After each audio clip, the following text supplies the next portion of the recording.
ವೀಕ್ಷಕರೇ, ರೈಲು ಪ್ರಯಾಣ ತುಂಬಾ ಸುರಕ್ಷಿತ.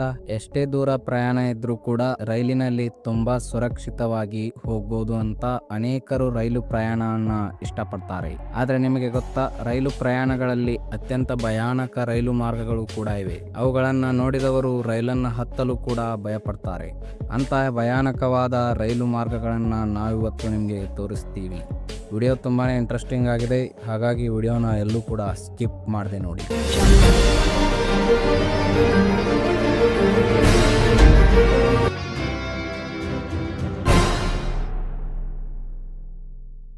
Number 1, Maeklong market railway track. ಥೈಲ್ಯಾಂಡ್ನಲ್ಲಿ ಮೆಕ್ಲಾಂಗ್ ರೈಲ್ವೆ ಸ್ಟೇಷನ್ ಹತ್ರ ಇರೋ ಈ ರೈಲ್ವೆ ಟ್ರ್ಯಾಕ್ ಅಲ್ಲಿನ ಸಿಟಿಯ ಮಾರ್ಕೆಟ್ ಮಧ್ಯದಿಂದ ಹೋಗುತ್ತೆ.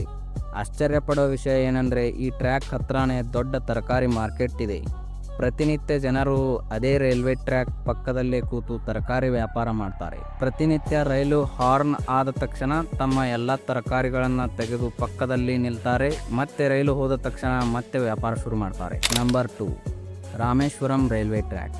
ಹಿಂದೆ ನಾವು ನೋಡಿದ ರೈಲ್ವೆ ಟ್ರ್ಯಾಕ್ ನೆಲದ ಮೇಲಿತ್ತು, ಆದರೆ ಈಗ ನಾವು ನೋಡೋ ರೈಲ್ವೆ ಟ್ರ್ಯಾಕ್ ಸಮುದ್ರದ ಮೇಲಿದೆ. ಅದು ಕೂಡ 2 ಕಿಲೋಮೀಟರ್ನಷ್ಟು ದೂರದವರೆಗೂ. ಇದು ನಮ್ಮ ಭಾರತದ ಅತ್ಯಂತ ಡೇಂಜರಸ್ ರೈಲ್ವೆ ಟ್ರ್ಯಾಕ್. ಈ ರೈಲ್ವೆ ಟ್ರ್ಯಾಕ್ ತಮಿಳುನಾಡಿನ ರಾಮೇಶ್ವರಂನಿಂದ ಪಂಬನ್ ದ್ವೀಪಕ್ಕೆ ಸೇರಿಸುತ್ತೆ. ಅದಕ್ಕಾಗಿ ಇದನ್ನು ಪಂಬನ್ ಬ್ರಿಡ್ಜ್ ಅಂತ ಕರೀತಾರೆ.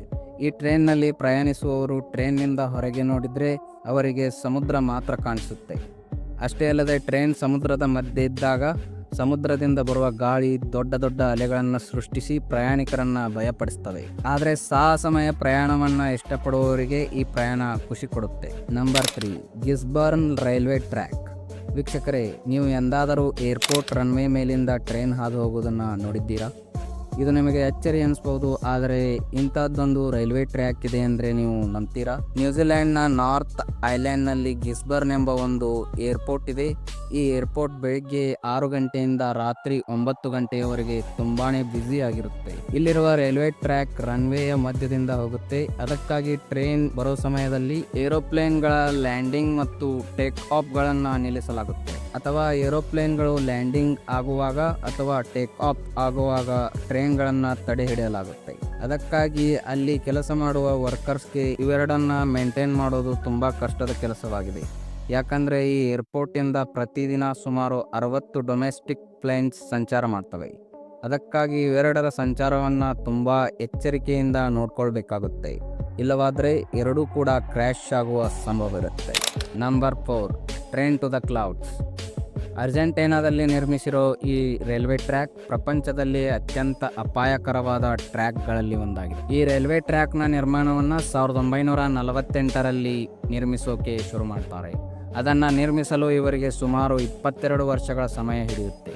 ಈ ಬ್ರಿಡ್ಜ್ ಮೇಲೆ ರೈಲ್ ಹೋಗುವಾಗ ದೂರದಲ್ಲಿ ನಿಂತು ನೋಡುವವರಿಗೆ ಇದು ಆಕಾಶದಲ್ಲಿಯೇ ಚಲಿಸುತ್ತಿದೆ ಎಂಬ ಫೀಲ್ ಆಗುತ್ತೆ. ಅದಕ್ಕಾಗಿ ಈ ರೈಲ್ ಮಾರ್ಗಕ್ಕೆ ಟ್ರೈನ್ ಟು ದ ಕ್ಲೌಡ್ಸ್ ಅಂತ ಹೆಸರಿಟ್ಟಿದ್ದಾರೆ. ಅಷ್ಟೇ ಅಲ್ಲದೆ ಈ ಟ್ರೈನ್ ಟ್ರ್ಯಾಕ್ ಅನ್ನ ನೆಲದಿಂದ ಸುಮಾರು 4220 ಮೀಟರ್ನಷ್ಟು ಎತ್ತರದಲ್ಲಿ ನಿರ್ಮಿಸಲಾಗಿದೆ. ಅದಕ್ಕಾಗಿ ಈ ಟ್ರ್ಯಾಕ್ ನಲ್ಲಿ ಪ್ರಯಾಣಿಸಲು ಅನೇಕ ಜನ ಭಯಪಡ್ತಾರೆ. ಈ ರೈಲ್ವೆ ಟ್ರ್ಯಾಕ್ ಇಂಡೀಸ್ ಪರ್ವತಗಳ ಮಧ್ಯದಿಂದ ಹಾಯ್ದು ಹೋಗುತ್ತೆ. ಈ ಟ್ರ್ಯಾಕ್ ನಾರ್ತ್ ಅರ್ಜೆಂಟೈನಾ ಮತ್ತು ಚಿಲಿ ದೇಶವನ್ನು ಸೇರಿಸುತ್ತೆ. ಈ ಟ್ರ್ಯಾಕ್ ಇಷ್ಟು ಎತ್ತರದಲ್ಲಿ ಇರೋದ್ರಿಂದ ಅಲ್ಲಿನ ರೈಲ್ವೆ ಡಿಪಾರ್ಟ್ಮೆಂಟ್ ಸಿಬ್ಬಂದಿಗಳು ಪ್ರತಿದಿನ ಆ ಟ್ರ್ಯಾಕ್ ಅನ್ನ ಚೆಕ್ ಮಾಡ್ತಿರ್ತಾರೆ. ಈ ಬ್ರಿಡ್ಜ್ ಮೇಲಿಂದ ಟ್ರೈನ್ ಹಾಯ್ದು ಹೋಗುವಾಗ ಅದರಲ್ಲಿರೋ ಪ್ಯಾಸೆಂಜರ್ಸ್ ಕೆಳಗಡೆ ನೋಡಿದ್ರೆ ಅವರ ತಲೆ ತಿರುಗೋದಂತೂ ಖಂಡಿತ. Number 5, devil's nose railway track. ಈ ಟ್ರೈನ್ ಇಕ್ವೇಡಾದಲ್ಲಿನ ಅಮೋಸಿ ಮತ್ತು ಸಿಲಾಂಬೆ ಮಧ್ಯದಲ್ಲಿನ ಪರ್ವತದಿಂದ ಹೋಗುತ್ತೆ. ಈ ಡೇಂಜರಸ್ ಪರ್ವತದ ಮೇಲೆ ಈ ರೈಲ್ವೆ ಟ್ರ್ಯಾಕ್ ಸರಿಸುಮಾರು 12 ಕಿಲೋಮೀಟರ್ ವರೆಗೂ ಇದೆ. ಈ ರೈಲ್ವೆ ಟ್ರ್ಯಾಕ್ ಅನ್ನ 1905ರಲ್ಲಿ ನಿರ್ಮಿಸ್ತಾರೆ. ಈ ಟ್ರ್ಯಾಕ್ ಪರ್ವತವನ್ನ ಬಿಗಿದಪ್ಪಿದ ರೀತಿ ಅಥವಾ ಹಾವು ಮರವನ್ನ ಸುತ್ತಿಕೊಂಡ ರೀತಿ ಕಾಣುತ್ತೆ. ಅಕಸ್ಮಾತ್ ಆಗಿ ಇಲ್ಲಿಂದ ರೈಲು ಹಳಿ ತಪ್ಪಿ ಪ್ರಪಾತಕ್ಕೆ ಬಿದ್ದರೆ ಮೂಳೆಗಳು ಕೂಡ ಸಿಗೋದಿಲ್ಲ. ಹಾಗಾಗಿ ಇದು ಅತ್ಯಂತ ಡೇಂಜರಸ್ ಟ್ರ್ಯಾಕ್ ಗಳ ಪೈಕಿ ಇದು ಒಂದಾಗಿದೆ. ಇಲ್ಲಿ ಗಮನಿಸಬೇಕಾದ ಇನ್ನೊಂದು ವಿಷಯ ಏನಂದ್ರೆ, ಪರ್ವತದ ಮಧ್ಯೆ ಟ್ರ್ಯಾಕ್ ನಿರ್ಮಿಸುವಾಗ ಅನೇಕ ಕಾರ್ಮಿಕರು ಈ ಆಳವಾದ ಗುಂಡಿಯಲ್ಲಿ ಬಿದ್ದು ಸತ್ತು ಹೋಗಿದ್ದಾರೆ. Number 6, death railway track. ಈ ರೈಲ್ವೆ ಟ್ರ್ಯಾಕ್ ಥೈಲ್ಯಾಂಡಿನ ಬ್ಯಾಂಕಾಕ್ ಸಿಟಿಯಿಂದ ಬರ್ಮಾದಲ್ಲಿನ ರಂಗೂನ್ ಸಿಟಿಗೆ ಸೇರಿಸುತ್ತೆ. ಈ ರೈಲ್ವೆ ಟ್ರ್ಯಾಕ್ ನ ಉದ್ದ ಸುಮಾರು 418 ಕಿಲೋಮೀಟರ್ನಷ್ಟಿದೆ. ಈ ರೈಲ್ವೆ ಟ್ರ್ಯಾಕ್ ಎಷ್ಟು ಡೇಂಜರಸ್ ಆಗಿರುತ್ತೆ ಅಂದ್ರೆ 1947ರಲ್ಲಿ ಈ ಟ್ರ್ಯಾಕ್ ಅನ್ನ ಮುಚ್ಚಿ ಬಿಡ್ತಾರೆ. ಯಾಕಂದ್ರೆ ಆಗ ನಡೆದ ಭೀಕರ ಅಪಘಾತವನ್ನ ಥೈಲ್ಯಾಂಡ್ ಜನ ಇನ್ನೂ ಮರೆತಿಲ್ಲ. ಈ ರೈಲ್ವೆ ಟ್ರ್ಯಾಕ್ ನ ನಿರ್ಮಿಸುವಾಗ ಸುಮಾರು 90,000ಕ್ಕಿಂತ ಹೆಚ್ಚು ಜನರು ಅಲ್ಲಿ ನದಿಗೆ ಬಿದ್ದು ತಮ್ಮ ಪ್ರಾಣವನ್ನ ಕಳೆದುಕೊಂಡಿದ್ದಾರೆ. ಅದಕ್ಕಾಗಿ ಈ ರೈಲ್ವೆ ಟ್ರ್ಯಾಕ್ ಅನ್ನ ಡೆತ್ ರೈಲ್ವೆ ಟ್ರ್ಯಾಕ್ ಅಂತ ಕರೆಯೋಕೆ ಶುರು ಮಾಡಿದ್ರು. ಇಷ್ಟು ದೊಡ್ಡ ಅಪಾಯ ನಡೆದ್ರೂ ಕೂಡ ನಂತರ ಅದನ್ನ ಮತ್ತೆ ಪ್ರಾರಂಭಿಸ್ತಾರೆ. ನಂಬರ್ 7, ವಾಶಬ್ ರೈಲ್ವೆ ಟ್ರ್ಯಾಕ್. ರೈಲ್ವೆ ಡಿಪಾರ್ಟ್ಮೆಂಟ್ ನವರು ರೈಲ್ವೆ ಟ್ರ್ಯಾಕ್ ಗಳನ್ನ ಪ್ರತಿದಿನ ನೋಡ್ಕೊಳ್ತಾರೆ, ಅದು ಸರ್ವೇ ಸಾಮಾನ್ಯ. ಆದ್ರೆ ಈ ವಾಶಬ್ ರೈಲ್ವೆ ಟ್ರ್ಯಾಕ್ ಎಷ್ಟು ಕೆಟ್ಟದಾಗಿರುತ್ತೆ ಅನ್ನೋದನ್ನ ನೀವೇ ನೋಡಿ.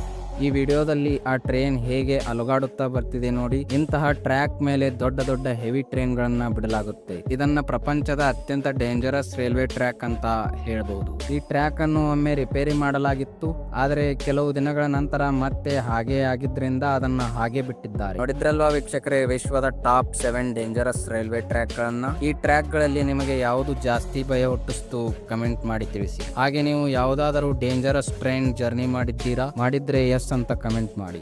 ವಿಡಿಯೋ ಇಷ್ಟ ಆಗಿದ್ರೆ ಲೈಕ್ ಮಾಡಿ, ಶೇರ್ ಮಾಡಿ. ಮತ್ತೆ ಇನ್ನಷ್ಟು ಆಸಕ್ತಿಕರ ವಿಷಯಗಳೊಂದಿಗೆ ಸಿಗೋಣ. ಧನ್ಯವಾದ.